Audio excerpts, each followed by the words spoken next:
Конституцияда біздің яшайышыбыз, туғаннарыбыз һәм якыннарыбыз тормышы, балаларыбызның һәм илебезнең киләчәге. Аның буенча безгә яшәргә, төзәтмәләрне дә без кертергә тиеш ди Татарстан Республикасы Саба муниципаль район советының яшьләр парламенты рәисе Айнур Хәлиев. Әлбәттә, менә безнең үзгәрешләр кертүгә безнең тавыш бирү башланды. Һәм инде әлбәттә бу үзгәрешләрне нинди үзгәрешләр керәчәк, үзгәрешләрнең асылын һәр безнең республикабызның, илебезнең гражданы белергә тиештер дип уйлыйм.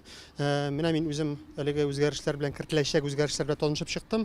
Аннан инде әлбәттә миңа иң күңелгә якыны булган һәм иң килешкән пунктларның берсе ул әлбәттә гаиләләр бердәмлеге турында, гаилә кыйммәтләре турындагы безнең закон кабул ителәчәк, Конституцияга төзәтмә кертеләчәк. Һәм инде икенчесе әлбәттә ул безнең хезмәт кешесенә югары бәя бирү турында, аның хезмәт хакы турындагы менә пункты миңа бик күңелгә якын булды, чөнки хезмәт профессиясе бүгенге көндә яшьләр арасында да хезмәт куючы, кара эшләүче, ягъни безнең яшьләребезнең бу бер шушы хезмәткә карата мөнәсәбәтләрен үзгәртү булыр иде. Әлбәттә бу кирәкле бер.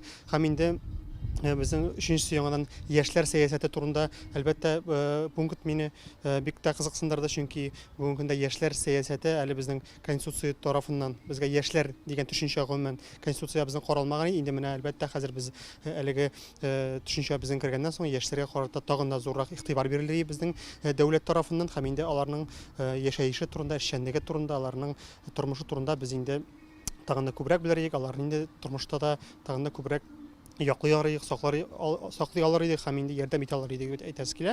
Һәм инде аннан соң дүртенчесе ул инде безнең волонтерлар турында безнең Конституцияга төзәтмә кертү. Әлбәттә бүгенге көндә безнең волонтерлык хезмәте бүгенге менә безнең хәзерге вазгыятьтә волонтерларның хезмәте һәм аларның әһәмияте бик зур. Алар бүгенге көндә бик зур хезмәт куялар, әби бабаларга булышалар.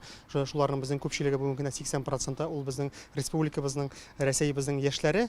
Шуңа күрә мин әлеге төзәтмәне кертү ягын шулай хуплыйм. Һәм инде чыннан да бу әлеге хезмәтне без Конституцияга төзәтмәдә әгәр дә кабул ителгән чиракта без инде чыннан да бу әлеге өлкәне тагын да зурайтып җибәрә алырык. Әлбәттә күбрәк яшьләребезне җәлеп итә алырык. Һәм инде үзебезнең шушы өлкәдәге эшләребезне тагын да киң җәелдереп эшләр идек дип уйлыйм.